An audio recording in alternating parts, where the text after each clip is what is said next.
Às vezes, nos perguntamos quanto podemos suportar antes de ceder. Quanto tempo um corpo consegue resistir sem descanso, sem alimento, sem ar? E mais, até que ponto a mente consegue se manter sã quando o mundo ao redor se dissolve em dor, frio ou silêncio absoluto? Essas perguntas não surgem apenas em livros ou filmes. Elas existem no limite real da experiência humana, naquele ponto em que cada decisão, cada movimento, pode significar vida ou morte. Imagine atravessar um deserto escaldante, com a água acabando, ou ser lançado ao mar aberto, sem instrumentos de navegação. A pressão não vem apenas do ambiente. Ela vem de dentro de você, do seu corpo, da sua mente, da sua consciência, que sabe, em algum lugar, que talvez exista um ponto do qual não há retorno. E é nesse ponto que muitos perdem o controle, não de fora, mas de si mesmos. O limite invisível da sobrevivência humana é, ao mesmo tempo, um desafio científico e um dilema ético. Científico porque ainda hoje não sabemos com precisão o quanto o corpo humano pode suportar em condições extremas. Ético porque, em situações extremas, decisões improváveis podem colocar em risco a própria humanidade de quem luta para sobreviver. Estamos falando de um fenômeno que desafia a medicina, a física e até a psicologia, até onde podemos ir antes de ultrapassar a linha que separa a vida da morte. A ciência conhece o corpo humano em laboratórios, mas raramente observa a sobrevivência em estado bruto, quando tudo que resta é instinto e determinação. E é aqui que surge o que chamamos de limite invisível. Ele não é um marcador físico, não é um número exato, uma temperatura precisa ou um tempo definido. Ele se manifesta silenciosamente, como uma força que atua dentro de cada célula, cada neurônio, cada fibra muscular. O limite invisível é aquele ponto em que seu corpo diz não posso mais, mesmo que sua mente queira continuar. É o limite onde sobreviver se torna quase uma decisão moral, não apenas física. Ele nos guia, invisível, testando cada aspecto da nossa existência, revelando quem somos quando nada mais sobra. Para entender esse limite, precisamos falar de ciência de forma direta. O corpo humano precisa de 3 coisas para sobreviver: água, comida e oxigênio. Mas há nuances que complicam esse quadro. Sem água, a desidratação começa lentamente, mas pode se acelerar de forma dramática em ambientes quentes. A temperatura corporal sobe, os rins entram em colapso e a mente se fragmenta.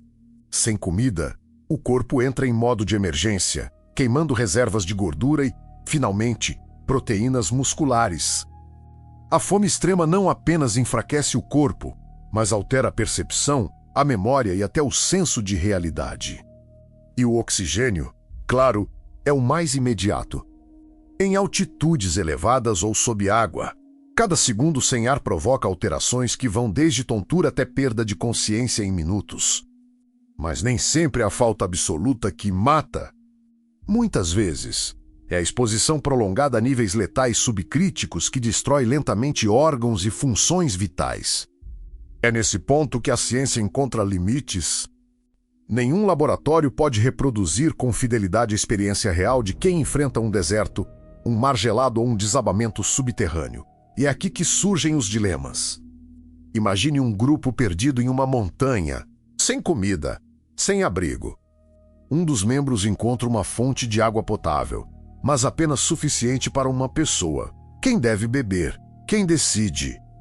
A ambição de sobreviver individualmente confronta a ética coletiva. Esse dilema não é ficção. Ele se repetiu ao longo da história, em naufrágios, expedições polares e crises de fome extremas.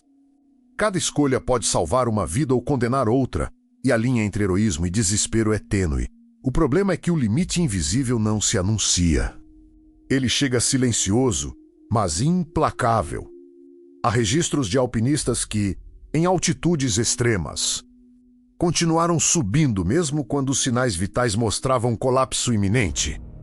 Respiravam de forma irregular, sentiam cada passo como se fossem atravessar lava. Mas a mente empurrava o corpo adiante, Alguns sobreviveram, outros caíram. E foi nesse ponto que ninguém sabia o que fazer. Médicos, colegas, equipes de resgate. Tudo dependia de decisões rápidas, quase impossíveis. A linha entre salvar e condenar era microscópica. Mas nem sempre a luta contra o limite invisível é apenas física. Há fatores políticos e econômicos que moldam o risco. Em naufrágios recentes, passageiros morreram não apenas por frio ou fome, mas porque protocolos de segurança foram ignorados para maximizar lucro. Em expedições científicas, documentadas em regiões remotas do Ártico, houve casos de líderes que pressionaram equipes a continuar apesar do risco mortal, alegando retorno científico ou prestígio pessoal. O limite invisível, muitas vezes, não é apenas natural, é amplificado por decisões humanas. Por ambições que se confundem com necessidade. Um caso clássico aconteceu com a expedição de Robert Scott. Na Antártica, em 1912, ele e sua equipe enfrentaram frio extremo, ventos impiedosos e fome. Cada passo era um teste de resistência física, mas também de moral. O que os matou não foi apenas a natureza, mas a decisão de continuar, ignorando sinais claros do corpo. O limite invisível estava ali e eles só perceberam tarde demais. Outro episódio, o desastre do navio Essex, que inspirou a história de Moby Dick. Após o ataque de uma baleia, sobreviventes ficaram dias à deriva. Entre fome, sede e delírios, decisões terríveis tiveram de ser tomadas. Alguns foram forçados a praticar o canibalismo para sobreviver. O limite invisível, nesse caso, era também moral. O corpo humano pode suportar mais do que imaginamos. Pessoas já sobreviveram mais de 2 semanas sem água em condições extremas, ou meses sem comida. Mas cada sobrevivente relata algo em comum, a mente reage de forma imprevisível. Alucinações, perda de percepção do tempo e sensação de despersonalização se tornam comuns. O limite invisível não é uniforme. Varia entre indivíduos. Genética, preparo físico, saúde mental, experiência prévia. Mas há sinais claros de alerta: cansaço extremo, confusão mental, perda de controle motor. Ignorá-los é arriscar mais do que a vida, menos é arriscar a própria essência humana. E mesmo com preparação, mesmo com tecnologia, o limite invisível se apresenta. Submarinos acidentados, mineradores presos, aviões despencando, relatos mostram que não há truques, nem atalhos. Cada segundo importa, cada decisão pesa toneladas. O problema é que não há protocolos perfeitos. Humanos são imprevisíveis. O limite invisível se manifesta de forma diferente em cada corpo, e cada corpo reage de forma diferente ao trauma. O que é tolerável para um pode ser fatal para outro. E a ciência nem sempre é aliada.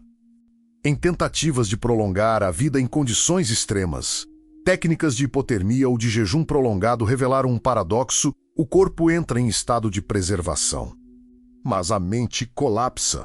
Sobrevivência física não garante sobrevivência psicológica. O limite invisível é tanto mental quanto físico. No desastre da Batalha de Stalingrado, soldados soviéticos e alemães sobreviveram semanas em temperaturas abaixo de menos 20 graus Celsius. Muitos sucumbiram à fome, mas outros continuaram lutando em estado quase de automação. Documentos da época descrevem delírios compartilhados, decisões impossíveis e atos de solidariedade improváveis. A sobrevivência passou a ser uma questão de instinto coletivo, quase instintivo, mas sempre sob o olhar implacável do limite invisível. O limite invisível nos lembra de algo que muitas vezes esquecemos: não controlamos tudo. Nem nosso corpo, nem nossa mente, nem as circunstâncias que nos cercam. E ainda assim, continuamos tentando. Exploramos montanhas, oceanos, cavernas. Empurramos limites que parecem impossíveis. Porque existe algo dentro de nós que deseja resistir, persistir, desafiar a morte e a própria física. Mas até quando? Até que ponto somos nós que decidimos sobreviver? Ou o limite invisível que decide por nós? A resposta talvez nunca venha. E talvez seja exatamente isso que nos mantém vivos, a incerteza.